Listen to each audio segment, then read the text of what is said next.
그때의 어머니의 초조한 목소리를 생생하게 떠올리던 저녁, 그는 돈을 꾸러가는 여자와 사랑을 속삭이러 가는 여자는 많은 공통점을 지녔으리라고 생각했다. 다만 차이점이 있다면 돈을 꾸러갈 때는 잠옷 기녀해도 사랑을 고백하러 갈 때는 절대로 동반해선 안 될 어린 아들인 그의 존재였다.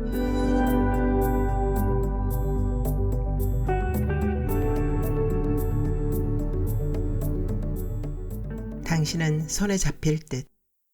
권여선. 날이 더워지고 해가 길어지면서 그는 저녁 산책을 그만두었다.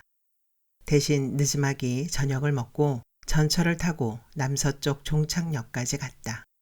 1시간 정도 걸리는 거리였다. 그곳에 특별한 볼일이 있는 건 아니었다. 역 구내에 있는 자동 판매기의 커피는 미지근하고 달았다. 역내에서는 담배를 피울 수 없었다. 출구로 올라가는 계단이 비스듬한 처마를 이루는 곳에 앉아 그는 대략 1시간에 한 잔씩 3잔의 커피를 마셨다. 전철이 달려오고 멈추고 떠나는 쇳소리가 신경을 자극할 때면 그는 바지주머니에서 고무로 된 주홍빛 귀마개를 꺼냈다.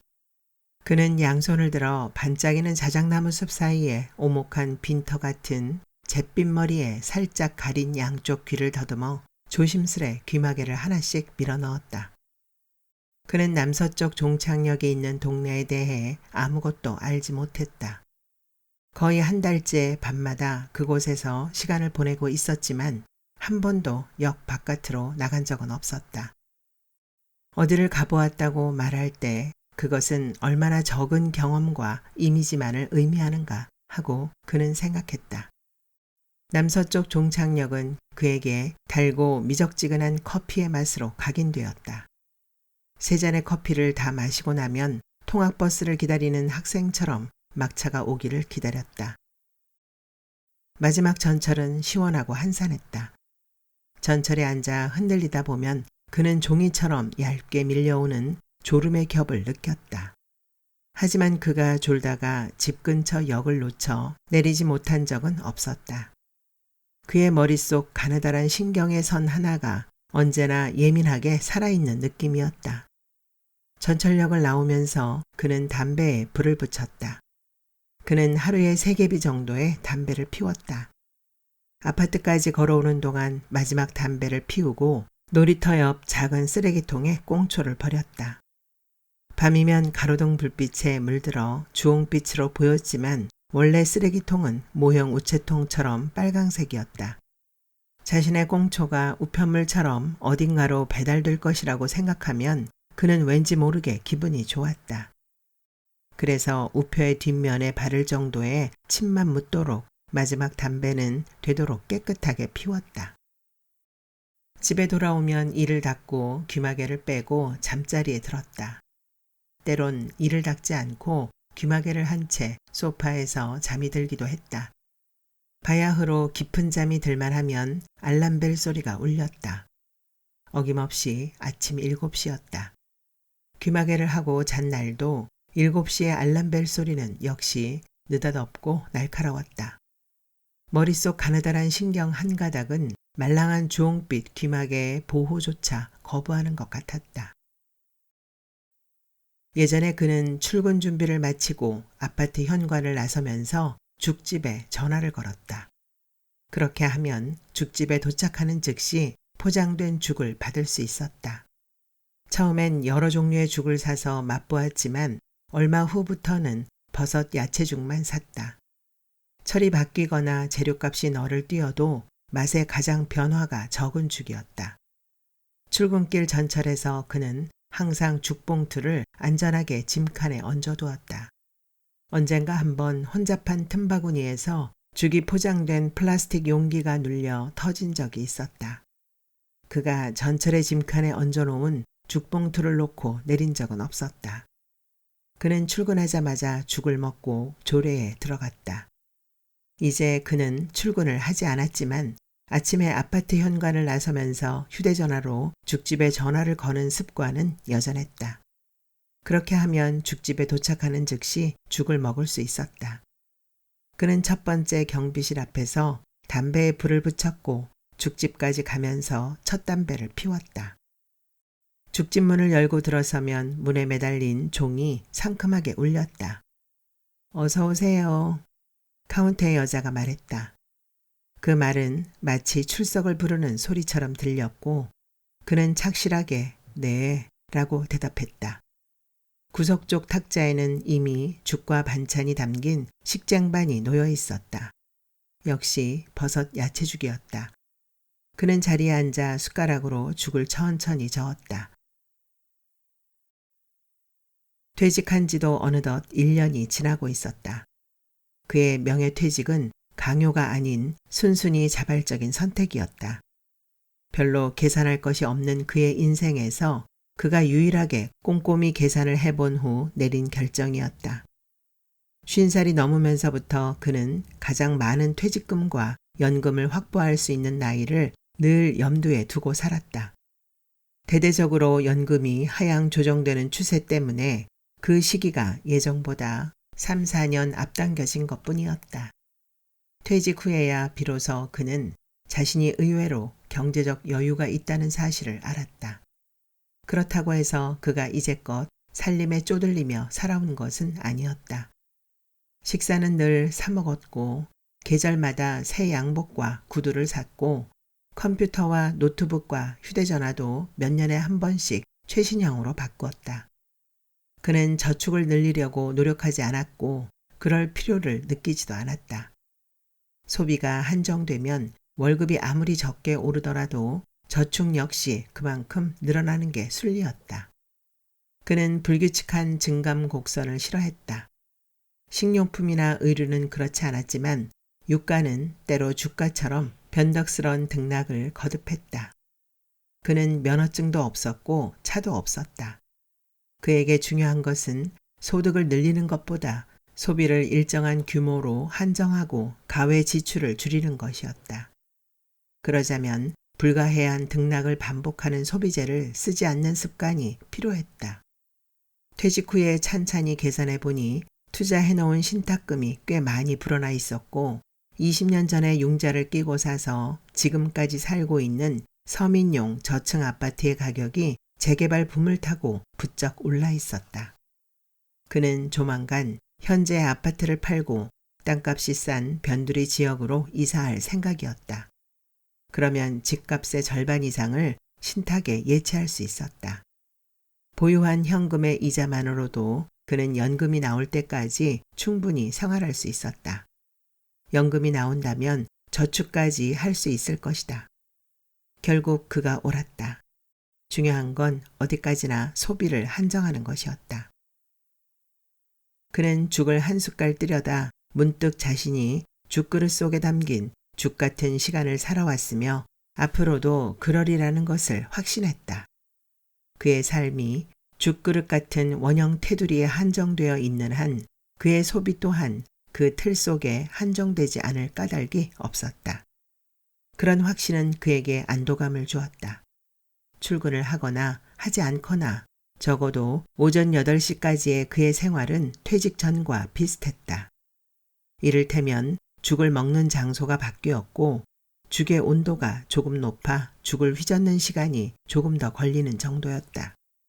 그는 밑반찬을 추가하거나 남기지 않았다. 약의 정량을 복용하듯 주어진 음식을 깨끗이 비우고 일어섰다. 맛있게 드셨어요?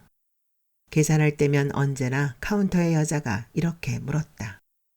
그는 맛있게 먹는다는 게 무슨 뜻인지 몰랐지만 여자의 이 말을 향해 네 라고 대답했다. 그것은 마치 자신이 어떤 인생을 흠모해 왔는지 모르지만 누군가 사후에 잘 사셨어요? 라고 물어오면 그 이 말을 향해 어김없이 네 라고 대답할 이치와 같았다. 네 라는 말은 그에게 긍정이 아니라 상대가 말을 건네면 수동적으로 작동되는 온순한 응답이었다. 어깨를 부딪히면 얕은 신음을 내뱉듯 그는 자극이 오면 합당한 반응을 했다. 한 번도 그 반응을 회의하거나 제어한 적은 없었다. 그에게 삶의 시간과 갈피는 그토록 규칙적이고 의례적인 문해용의 교환으로 가득했다. 내용이 없으니 변화도 없었다. 그도 한때는 퇴직 후의 삶에 조그만 변화를 도입하고자 시도를 한 적이 있었다. 직장에 다닐 때는 시간이 없어서 매식을 했지만 퇴직 후에는 직접 요리를 해볼까 생각했다. 그때까지 그는 요리다운 요리를 만들어 본 적이 없었다. 즉석 식품을 렌즈에 데운다든가 밥솥에 밥을 할 줄 아는 정도였다. 그는 아주 쉬운 음식부터 만들어 보기로 했다. 마침 날이 더워지기 시작했으므로 그는 냉국을 만들기로 했다. 끓이는 국보다는 한결 간단할 것으로 생각되었다. 인터넷에서 요리법을 찾아보는 것으로 준비는 시작되었다. 초반부터 그는 약간의 난관에 봉착했다. 의외로 냉국의 종류가 매우 많았다. 그는 요리 블로거들이 가장 간단하다고 추천한 오이 미역 냉국을 선택했다. 오이와 미역만 있으면 만사 오케이라고 했다. 재료에 냉국만 부으면 된다고 했다. 동네 마트에서 장을 봐온 그는 얼추 레시피에 따라 국물부터 만들었다. 만든 국물은 미리 냉동실에 1시간쯤 넣어두어야 한다고 했다. 그동안 오이를 씻고 미역을 불려 적당한 크기로 잘랐다. 1시간 뒤에 냉동실에서 꺼낸 국물은 얼음 응어리가 져 있었다. 그는 건더기에 국물을 부어 섞은 다음 냉국 한 그릇과 수저 한 벌을 식탁에 놓고 앉았다. 검푸른 미역과 연두빛 오이채가 뭉글뭉글 응어리진 얼음 사이를 맴돌며 북극의 저녁바다를 떠올리게 했다. 이 한 그릇의 냉국을 만들기 위해 자신이 얼마만큼의 시간과 비용을 들였던가를 생각하자 뿌듯한 보람이 밀려왔다. 오이는 한 개씩 팔지 않아 한 무더기를 샀고 미역도 한 봉지나 샀다. 유기농 간장과 식초는 예상외로 비쌌다. 그가 만든 냉국 한 그릇의 가격은 얼추 한우 등심 1인분의 가격에 육박했다. 그는 국물과 건더기를 한 숟갈 떠서 입에 넣었다. 냉국을 맛본 순간 그는 최근 들어 경험하지 못한 기묘한 감정을 맛보았다. 처음엔 그 감정의 정체가 무엇인지 알지 못했다. 해일처럼 격하다고까지는 말할 수 없었지만 그의 영혼을 잠시 휘청거리게 만들 만큼은 당혹스러운 감정의 습격이었다. 다감한 악수를 기대하고 내민 손목을 찰싹 한 대 얻어맞은 느낌이랄까. 그것의 정체는 완전한 실망, 바로 그것이었다. 처음엔 상한 듯 시큼한 맛이 났고 그 다음엔 설탕의 단맛이 겉돌았고 마지막엔 비릿한 찝찝함이 남았다. 그는 끈기 있는 실험실의 과학자처럼 남은 재료로 5리터에 달하는 냉국을 만들어 보았지만 결코 기대한 맛을 얻지는 못했다. 그는 의기소침해졌다. 과연 자신이 어떤 맛을 기대하고 냉국을 만들었는지조차 알 수 없었다. 어쩌면 오랫동안 그의 혀가 삼겹살집 같은 곳에서 내주는 기름이 둥둥 뜬 밍밍한 냉국의 맛에 길들여진 탓일 수도 있었다. 그는 자신이 마치일지 모른다는 생각마저 들었다. 그에겐 맛이란 것도 결국 규칙적이고 의례적인 문해용의 교환에 불과했다. 그가 만든 냉국은 결코 삼겹살집 냉국을 대신할 수 없었다. 그는 주어진 음식을 얌전히 수용하는 향수일 뿐 직접 칼을 휘두르거나 혀를 놀리는 변수가 아니었다. 오래전부터 그에게 맛이란 말은 빈칸 같은 단어였고 생각을 중단시키는 블랙홀이었다는 것을 그는 그때에야 비로소 깨달았다. 마치 죽음을 모르듯 그는 맛을 몰랐다. 그는 죽집을 나와 마을버스 정류장으로 향했다. 학교와 도서관, 퇴직 전과 퇴직 후의 차이는 이것이었다. 학교행 전철이 아니라 도서관행 마을버스를 기다리면서 그는 어젯밤까지 생각해 두었던 내용의 끝부분을 더듬었다. 퇴직한 지 얼마 지나지 않아 그의 머릿속에는 교통사고를 당할지도 모른다는 엉뚱한 생각이 떠올랐다. 그는 그 생각을 떨쳐버릴 수 없었다. 교통사고가 아니더라도 뜻밖의 사고를 당해 죽을 가능성은 누구에게나 항존했다. 그럴 경우에 대비해야 했다. 그 후부터 그는 일일 연속극을 써나가는 작가처럼 매일매일 불의의 사고에 대비한 세세한 생각들을 이어나가기 시작했다. 그는 지난 일주일에 걸쳐 유언장에 들어갈 내용들을 다듬었다. 며칠을 고민한 끝에 시신은 기증하기로 결정했다. 유산의 문제는 오래 숙고할 여지가 있었다. 그에게 가장 가까운 친척이라고는 사촌형의 자식들 뿐이었다. 그는 일찍 아버지를 여의고 홀어머니 손에 자란 외아들이었다. 그의 어머니는 24년 전에 죽었다. 정확히는 몰라도 아마 죽집 카운터를 보는 여자의 나이쯤 되었을 무렵이었다. 어머니는 고질적인 소화불량 증세로 오랫동안 식사량을 줄여나가다 급기야는 아예 음식을 삼키지 못하게 되어 기진해 죽었다. 어머니는 아주 천천히 죽어갔으리라. 천천히 삶을 지워갔다고도 할 수 있었다. 어머니가 죽은 후 그는 거의 어머니 생각을 하지 않고 지냈다. 그러다 얼마 전 유언장을 작성하기 위해 고심하던 저녁, 그는 문득 어렸을 때 어머니 손에 이끌려 오랜 시간 버스를 타고 낯선 동네에 갔던 일을 기억해냈다. 그때 만난 사람이 큰아버지였다. 큰아버지의 외아들인 사촌형은 이미 세상을 떴지만 자손이 귀한 집안에서 예외적으로 딸 하나와 아들 둘을 남겨두는 업적을 이루었다. 고민 끝에 어젯밤 그는 재산의 반을 3등분해 세 조카에게 분배하기로 결정했다. 각자의 재산 정도에 따라 차등을 둘까도 생각했지만 그렇게 하면 그들의 관계가 달라질지도 몰랐다. 중요한 것은 그가 물려준 유산으로 인해 그들 관계에 어떤 변화도 생기지 않는 것이었다.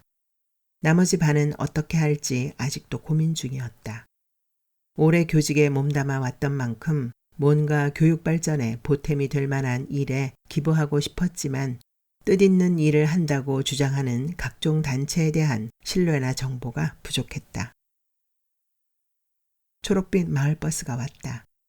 그는 마을버스를 타고 가면서 이번엔 제2의 가능성, 즉 즉사하지 않을 경우에 대해 찬찬히 생각하기 시작했다. 하루 이틀 안에 죽는다면 모르지만 그렇지 않다면 누군가 그를 간호하여야 할 것이다. 장애나 후유증이 심하다면 그를 오랜 기간 지속적으로 돌볼 사람이 필요했다. 이 대목에서 그는 세 조카에게 공평하게 재산을 분배하려던 결정을 회의했다. 셋 중 누군가에게 유산을 더 얹어주는 조건으로 그 조카에게 자신의 간호를 위임하는 게 좋지 않을까 하는 생각이 들었다. 동등한 유산을 받는다면 동등한 책임을 지는 게 순리겠지만 인간이란 원래 그렇게 책임감이 드높은 존재가 아니었다. 그는 세 조카의 면면을 따져보려 했지만 나이 들고 시들어가는 그들의 얼굴만이 흐릿하게 떠오를 뿐이었다. 더 마음이 가는 조카도 없었고 덜 마음이 가는 조카도 없었다. 사실 그는 조카들을 자주 만나지도 못했고 짤막하고 형식적인 인사 외에는 대화다운 대화를 나눠본 적도 없었다. 설사 그들에 대해 좀 더 안다 한들 1년에 한 번 볼까 말까 한 조카들 중 하나를 믿고 중환자나 불구자가 될 수는 없었다. 그는 이 문제를 일단 보류해 두기로 했다. 그가 즉사한다면 그의 유언장에 따라 세 조카가 재산의 반을 동등하게 나눠 가질 것이다. 그리고 그가 즉사하지 않는다면 병세의 위중함과 조카들의 반응을 따져 그때 유언장을 고쳐 써도 늦지 않을 터였다. 아니면 믿을 만한 간병인을 구하거나 좋은 시설이 있는 유료 양로원을 미리 알아보는 방법도 있었다. 밖은 후덥지근했지만 마을버스 안은 냉방이 되어 시원했다. 버스는 주택가를 지나고 있었다. 그는 하루하루 늙어가는 것은 아무렇지 않았지만 한 발 한 발 죽음이 다가오는 것은 두려웠다. 그는 두려움 속에서도 죽음의 고통은 어떤 것일까 생각해 보곤 했다. 어머니는 죽을 때 어떤 고통을 겪었을까? 어쩌면 고통의 강도는 그리 가공할 만한 것이 아닐 수도 있다. 삶에서 겪는 고통, 이를테면 폭행이나 고문, 수술에 의한 고통이 더 끔찍할 수도 있다. 그러나 그런 고통들은 아무리 심각하다 할지라도 모름지기 견뎌내기만 하면 삶으로 되돌아올 수 있는 막간의 고통인 것이다. 하지만 죽음에 이르는 고통, 소멸을 향해 가는 고통, 그 끝에 오로지 공허만이 입벌리고 있는 고통은 그 강도나 크기와 무관하게 매우 특별한 종류의 고통임에 틀림없으리라고 그는 생각했다. 죽음은 다만 사라짐인가, 다른 차원으로의 건너감인가. 그는 나이가 들수록 세상에 대해 애정이 적어졌고 그만큼 관대해졌다. 너그러워진다는 것은 품위와는 관계없는 둔감한 무관심에 가까웠다. 결혼을 한 적이 없는 그는 사소한 일로 누군가와 다투고 안달하고 토라지고 속을 썩는 식의 경쾌한 열정을 가져본 적이 없었다. 어쨌든 죽음으로써 그의 눈앞에서 이 조잡한 세상은 사라지겠지만 중요한 건 그가 사라지는지 아닌지 하는 것이었다. 오래전 그날 어머니는 금방이라도 자결하듯 결연한 표정으로 어린 그의 손을 이끌고 버스 종점으로 갔다. 버스에서는 머리를 어지럽히는 석유 냄새와 양철 냄새가 났다. 닭이 병아리를 품듯 어머니는 그를 배 앞쪽에 품어 세우고 뒤에서 약간 구부정한 자세로 양쪽 좌석 손잡이를 붙잡고 섰다. 그의 앞에는 노인이 앉아 있었고 그 옆 창가에는 중년 여인이 앉아 있었다. 버스는 갈수록 붐볐고 어머니의 아랫배는 그를 점점 노인 가까이로 몰아갔다. 노인의 머리가 그의 코앞에 바싹 다가섰다. 노인의 하얗게 센 머리칼과 머릿속이 환하게 들여다보였다. 그는 몸을 비틀면서 어머니를 돌아보았다. 왜 그러니 아가? 어머니가 물었다. 그는 조그맣고 두려운 목소리로 중얼거렸다. 할아버지요. 어머니가 고개를 조금 숙였다. 어디 아프니 아가? 그는 고개를 흔들었다. 어머니가 귀를 그의 입 가까이에 댔다. 그는 석유 냄새 때문에 코가 아팠고 오랜만에 외출로 흥분해 있었다. 할아버지가요. 그는 얼른 어머니에게 사태를 알리고 싶은 조급함에 집게 손가락을 치켜들어 노인을 가리키고 이를 닦을 때처럼 입을 길게 벌려 외쳤다. 이가 있어요. 그때 커지던 어머니의 눈과 덩달아 커지던 창가 쪽 여인의 눈, 그리고 그의 코앞에서 한없는 경악과 당혹으로 굳어가던 노인의 탁한 눈. 그는 어머니가 죽은 지 4반세기쯤 지나 자신의 유언장을 작성하던 저녁에야 그 세 쌍의 눈들을 기억해냈다. 노인은 그와 그의 어머니를 향해 필사적으로 손을 저었다. 내래 무슨 이가 있어? 늙어서리 살 비듬이 난기야. 노인의 말은 어눌했고 목소리는 갈라졌다. 애기래 잘 보라. 애기 엄마래 날래 보라. 나 이 없어. 그때 노인의 머리에 이가 있었는지 어떤지는 알 수 없었다. 다만 그의 손가락질과 또렷한 누설의 말 한마디로 창가 쪽에 앉았던 중년 여인이 자리를 비집고 나왔고 어머닌 그를 노인에게서 멀어지도록 안쪽으로 밀었다. 모든 승객들이 슬금슬금 움직였다. 옆자리의 늙은 남자는 그와 함께 도서관 앞 정류장에서 내렸다. 맑았던 하늘이 흐려지고 있었다. 늙은 남자는 제법 빠르고 활기찬 걸음으로 도서관 입구를 향해 올라갔다. 어쩐 일인지 요즘 도서관에는 학생보다 노인이 더 많았다. 도서관에서 하루를 보내고 나면 그는 두 번째 담배를 피우고 근처 식당에서 늦은 저녁을 먹을 것이다. 남서쪽 종착역으로 가서 세 잔의 커피를 마시고 막차를 타고 집으로 돌아올 것이다. 그리고 세월이 아주 조금만 더 흐르면 그도 수학이나 철학책을 접고 낚시 잡지나 역사 소설을 뒤적이는 노인들의 무리에 자연스레 속할 것이다. 도서관과 노인, 그 조합은 좀 기이하고 음울하지만 무척 어울리는 데가 있다고 그는 생각했다. 그는 요즘 그 길을 자주 꿈꾸었다. 널찍하게 쭉 뻗은 양복점 길이었다. 진열장마다 잘 다림질된 양복 상의를 입은 상체 마네킹들이 서 있었다. 어머니는 한 손으론 그의 손을 잡고 한 손으론 약도가 적힌 쪽지를 들고 조그맣게 중얼거렸다. 허드슨 테일러, 허드슨 테일러. 그때 어머니의 초조한 목소리를 생생하게 떠올리던 저녁, 그는 돈을 꾸러가는 여자와 사랑을 속삭이러 가는 여자는 많은 공통점을 지녔으리라고 생각했다. 상대를 시급히 만나길 원하면서도 치달려가는 발길을 늦추고 싶은 불안, 용건을 제대로 말할 수 있을까 하는 근심, 단호한 거절에 대한 두려움. 그러나 어쩌면 종국에는 자신의 손에 행복의 보물이 쥐어질지도 모른다는 신락 같은 기대. 다만 차이점이 있다면 돈을 꾸러갈 때는 잠옷 기녀해도 사랑을 고백하러 갈 때는 절대로 동반해선 안 될 어린 아들인 그의 존재였다. 어느 가게나 할 것 없이 진열장 유리는 광이 나도록 닦여 있었고 머리도 없는 마네킹들이 두툼한 고기를 꿰인 꼬챙이처럼 즐비하게 늘어서 있었다. 꿈속에서 그들 모자는 허드슨 테일러를 찾지 못해 헤매 다녔다. 큰아버지를 만나는 시간을 무한히 늦추고 싶었던 어머니의 오래전 마음이 그의 꿈길에 길게 그늘을 들이운 탓인지도 몰랐다. 사방은 어둡고 안개로 가득했다. 그날 밤 꿈에서도 그들 모자는 역시 길을 잃었다. 캄캄한 어둠 속을 끝없이 헤매던 그의 귀에 갑자기 큰 새가 울부짖는 듯한 비명소리가 들려왔다. 섬뜩한 그 소리는 그의 머릿속 가느다란 신경줄을 타고 정수리 끝까지 올라왔다. 머리끝이 쭈뼛 곤두선 그가 어머니 하고 소리쳐 부르려 할 때 그의 손에서 모래처럼 어머니의 손이 스르르 빠져나갔다. 그리고 곧이어 두꺼운 진열장 유리가 산산조각 나는 무시무시한 파열음이 들려왔다.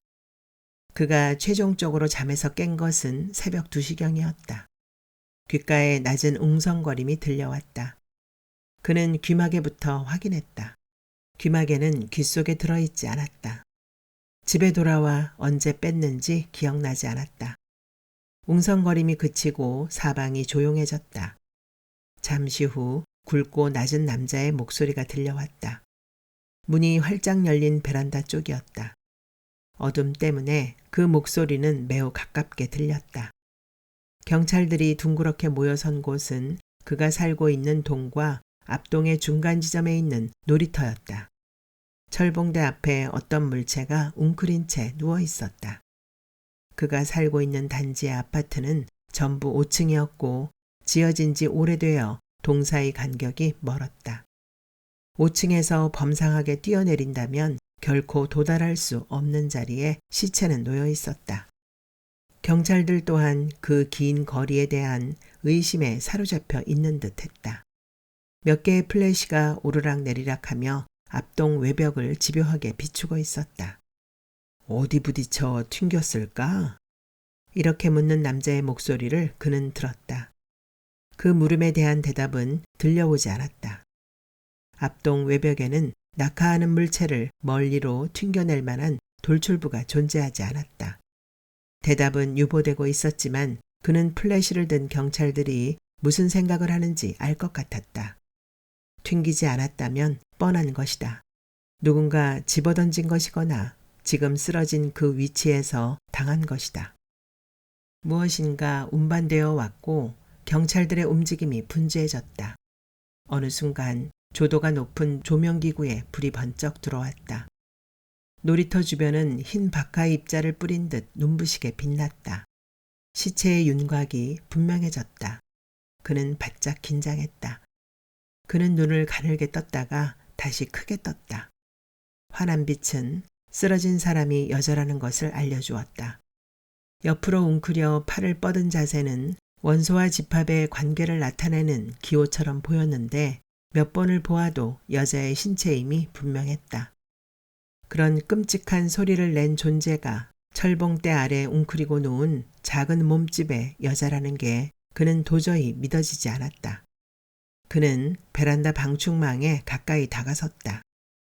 자신의 암컷의 죽음을 지켜본 우리 속 수컷처럼 그는 온몸을 부르르 떨었다. 새벽녘 폭우가 쏟아진 뒤에 놀이터는 축축한 모래로 덮여 있었다. 누군가 관심 있게 살핀다면 철봉대 아래에 긴 타원형의 짙은 얼룩이 있다는 것을 알 수 있겠지만 놀이터는 텅 비어 있었다. 그는 놀이터 옆 쓰레기통 앞에 서서 첫 담배를 피웠다. 꽁초를 쓰레기통에 넣으면서 그는 첫 담배의 꽁초인데도 왠지 마지막 편지를 띄우는 듯한 서글픈 느낌이 들었다. 경비실은 선호동마다 하나씩 세워져 있었는데 경비가 자리를 지키고 있는 일은 드물었다. 요행이 첫 번째 경비실에 경비 하나가 앉아 있었다. 그는 아직도 빗방울이 맺혀 있는 경비실 창문을 톡톡 쳤다. 경비가 작은 유리창을 열었다. 경비는 무척 늙어 보였다. 오늘 새벽에 무슨 사고가 있었습니까? 경비는 무슨 말인지 알아듣지 못하겠다는 듯 멍한 표정을 지었다. 새벽에 사고가 나지 않았냐고요? 아니요, 선생님. 주름진 살갗들이 만들어내는 경비의 표정에는 무언가를 애써 감추려는 기색이 역력했다. 누군가 투신하지 않았습니까? 그의 노골적인 질문에 경비는 조심스럽게 고개를 저었다. 경찰차도 오고 그런 것 같던데. 아, 그거요? 경비는 고개를 옆으로 돌리고 미간을 찌푸렸다. 오래전 큰아버지도 그들 모자를 보자 이렇게 난감한 표정을 지었던 기억이 났다. 철없는 동생이 일찍 죽은 덕에 가난한 피부치가 줄기는커녕 둘로 불어난 것이다. 예상은 했지만 막상 코앞에 닥친 사태에 제대로 대처할 준비가 안 된 자의 어려움이 묻어나는 침묵이 흘렀다. 어떻게든 여기서 끝마금을 해야 한다는 말을 길게 섞을수록 손해라는 위기감을 느낀 경비가 어색하게 점잔을 빼며 말했다. 부부싸움을 심하게 했대나 봐요. 그래서 남자가 여자를 던졌습니까? 라는 말이 그의 목에서 튀어나올 뻔했다. 아니면 여자가 그냥 뛰어내렸습니까? 차마 그렇게 물을 수는 없었다. 어머니 또한 차마 액수를 말할 수는 없었을 것이다. 멀미로 얼굴이 노란 조카와 수줍음 많은 재수를 보면서 큰아버지는 얼마나 주어 보내야 할지 본능적으로 계산을 끝냈다. 왕복 차비보다 조금 낮지만 자꾸 와봐야 별 소득이 없다는 것을 뼈저리게 깨닫게 하는 정도. 10년 뒤에 자신의 외아들이 양복점을 팔아먹고 빚더미에 올라앉아 마침내는 병으로 죽을 것도 모른 채 큰아버지는 갖가지 가위와 재봉 도구들로 가득한 재단대 끄트머리에 말없이 봉투를 올려놓았다. 그 부피만큼 가볍게 깃털을 털듯 손끝을 뿌리며 경비가 말했다. 별일 아니에요. 부부싸움 좀 했대요. 늙은 경비는 이것으로 모든 대화가 끝났다는 듯 상체를 어정쩡하게 들어올려 유리창을 닫으려는 자세를 취했다. 어쩌면 경비의 말이 맞을지도 모른다고 그는 생각했다. 모든 게 그가 꾼 꿈일 수도 있다. 그는 아프게 주먹을 쥐었다 폈다. 늘 그래왔듯이 네 하고 대답한 후 젖은 유리창 앞을 떠나야 한다고 생각했다. 경비가 그를 쳐다보았다. 왜 그러세요, 선생님? 새벽녘에 추락한 여자의 시신을 본 주민이 그만은 아니었을 것이다. 어차피 부수고 새로 지을 재건축 아파트였다. 놀이터 따위는 흔적 없이 사라질 터였다. 도대체 인간들은 10년 뒤, 20년 뒤를 생각하고도 지금과 똑같이 말하고 행동할 수 있을까 하고 그는 생각했다. 그의 머릿속 신경 한 가닥이 파들거리며 부풀어 올랐다. 그는 다시 주먹을 쥐었다 폈다.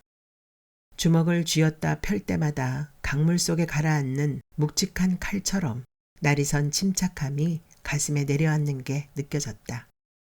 경비가 두렵고 걱정스러운 얼굴로 물었다. 어디 아프세요, 선생님? 죽집에는 그의 죽이 준비되어 있지 않았다. 오늘은 전화를 안 하셔서요. 지금 바로 준비해 드릴게요. 카운터의 여자가 말했다. 그는 냅킨과 수저통만 놓인 빈 탁자에 앉았다. 늙은 경비는 별일 아니라고 했다. 사실 여자가 죽었든 아니든 별일은 아니었다. 내놓고 떠들 일은 아니라고 판단한 부녀회나 자치회에서 경비들에게 함구령을 내렸을 것이다. 죽 쟁반이 왔다. 죽에서 얕은 김이 올랐다. 숟가락을 들자 바야흐로 모든 것이 어제와 똑같아지기 시작했다는 안도감이 찾아왔다. 그는 숟가락으로 죽을 천천히 저었다. 죽을 젓다 말고 그는 양손을 바지주머니에 넣어 귀마개를 꺼내 양쪽 귀를 막았다. 귀가 먹먹해졌다. 눈앞에 여자의 시체에 윤곽이 떠올랐다. 눈부신 조명은 여자 몸에 선명한 명암을 그려놓았다. 그때까지만 해도 여자의 육체는 굳지 않아 말랑했을 것이다. 그는 다시 죽을 젓기 시작했다. 김과 깨가 퍼져나가면서 죽 표면에 잿빛 동심원이 생겼다.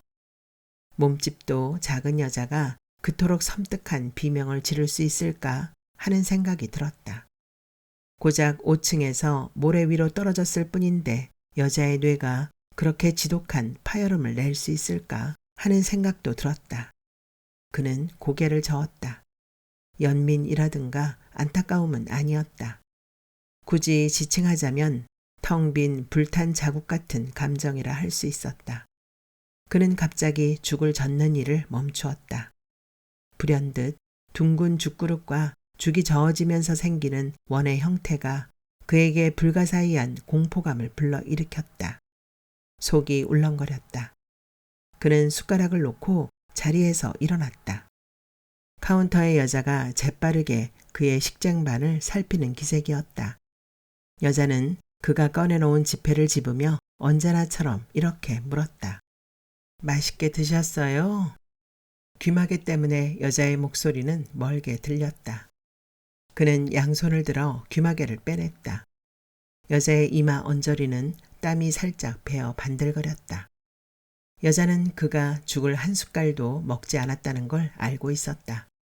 하지만 그런 사실과 관계없이 그는 여자의 이마를 향해 네라고 대답해야 한다고 생각했다. 그리고 상큼한 종소리를 남긴 채 문을 열고 죽집을 나가야 한다고 생각했다. 맛있게 드셨냐고요? 그가 못 들은 줄 알고 여자가 다시 물었다.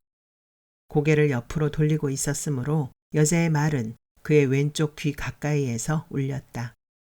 왼쪽 귓볼에 여자의 목구멍과 혀와 입술을 통과해 올라온 비음 섞인 목소리와 습기찬 입김이 닿았다. 이 여자는 살아있구나 라고 그는 생각했다. 맛이 없으셨나 보다. 여자가 투정을 부리듯 말하고 돈을 계산대 밑으로 집어넣었다. 그는 고개를 돌렸다. 여자와 눈이 마주쳤다. 오랫동안 이 집을 드나들면서도 여자와 이렇게 정면으로 눈을 마주친 적은 없었다. 여자가 눈을 깜빡였다. 그는 여자가 이토록 펄펄 살아있다는 게 못 견디게 서운했다. 왜 그러세요, 손님? 여자가 어색하게 웃었다. 여자의 콧구멍과 화장이 뜬 콧날이 움찔거렸다. 그는 늘어뜨린 주먹을 천천히 쥐었다 펴면서 이 느낌은 무엇일까 하고 생각했다. 여자의 위선적인 친절에 대한 염증일까? 그럴 수도 있다. 나이에 어울리지 않는 어리광 섞인 말투에 대한 경멸일 수도 있다. 그러나 지금 그가 느끼는 감정은 이 모든 것을 합한 것보다 훨씬 강렬했다. 여자가 발산하는 생명력이 못 견디게 서운한 이 마음의 정체는 바로 증오였다. 그는 아무 이유 없이 여자가 죽기를, 여자의 목숨이 끊어지기를 바랬다. 갑자기 양 주먹에 힘이 불끈 들어갔다.